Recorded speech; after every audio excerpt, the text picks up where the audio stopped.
आज मैं आपके सामने एक ऐसा सवाल लेकर आया हूं जो हम सबके दिल को छूता भी है और हमें डराता भी है। हाल ही में राजस्थान के सवाई माधोपुर के दुमोदा गांव में जो हुआ है उसने हम सबको अंदर तक हिला दिया है। 3 साल का छोटा सा बच्चा दिलकुश जो अपने ही घर के आंगन में खेल रहा था, उसे तेंदुआ उठाकर ले गया और उस मासूम की जान चली गई। एक माँ की गोद उजड़ गई, एक परिवार का संसार बिखर गया। इस दुख को मैं शब्दों में बयां नहीं कर सकता हूँ। जब ऐसी घटना होती है तो हमारे मन में डर और गुस्सा भर जाता है। हम सब एक ही बात कहते हैं, तेंदुआ बस्ती में आ गया, तेंदुआ बस्ती में आ गया, तेंदुआ हमारे घर में घुस आया। लेकिन जरा हाथ अपने दिल पर रखिए और एक पल के लिए सोचिए, क्या सच में तेंदुआ हमारे घर में आया है या हम धीरे धीरे उसके घर में घुसते चले गए हैं।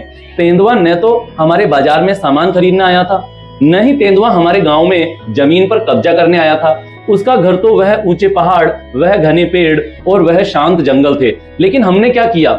हमने पहाड़ों को तोड़ दिया, जंगल के पेड़ों को काट दिया, वहां अपनी बस्तियां, सड़कें, मकान बना लिए। जब हमने उसका पूरा घर ही उजाड़ दिया तो वह बेजुबान जानवर भटकते भटकते हमारे आंगन तक पहुंच गया। वह जानवर है, वह बोल नहीं सकता है, वह हाथ जोड़कर हमसे यह भी नहीं कह सकता है कि मेरे इंसान भाई, मेरे जंगल को मत काटो, मेरा घर मत उजाड़ो। लेकिन बेजुबान होने का मतलब ये तो नहीं ना कि उसे भूख भी नहीं लगती हो, उसे डर भी नहीं लगता हो, उसे दर्द भी ना होता हो। हम सब भगवान की पूजा करते हैं, मंदिरों में दिया जलाते हैं, लेकिन भगवान की असली पूजा सिर्फ मंदिर में नहीं, भगवान की बनाई हुई इस धरती, इन पेड़ों और इन बेजुबान जीवों की रक्षा करने में भी है। दोस्तों, हम ये बिल्कुल नहीं कहते हैं कि इंसान की जान की कोई कीमत नहीं है। इंसान की जान सबसे पहले सुरक्षित होनी चाहिए। हमारे बच्चों को सुरक्षित रखना है, हमारे बच्चों का सुरक्षित रहना सबसे ज्यादा जरूरी है। लेकिन इसका हल यह नहीं है कि हम जानवरों से नफरत करने लगे या उन्हें मारने के लिए दौड़े। जब वन विभाग की टीम ने 40 से ज्यादा कैमरे और पिंजरे लगाकर उस तेंदुए को सुरक्षित पकड़ा तो उन्होंने हमें सिखाया कि समझदारी और हिम्मत से दोनों की जान बचाई जा सकती है। अगर हमें अपने गांव और अपने बच्चों को सुरक्षित रखना है तो 3 बातें याद रखनी होगी। सबसे पहली बात तो सावधानी रखनी होगी। बच्चों को शाम या रात के समय अकेले खुले आंगन या सुनसान जगह पर ना छोड़े। डरे नहीं, समझें। यदि गांव के पास कोई जंगली जानवर दिखे तो तुरंत वन विभाग को खबर करें। खुद लाठी लेकर उनके पीछे ना भागे।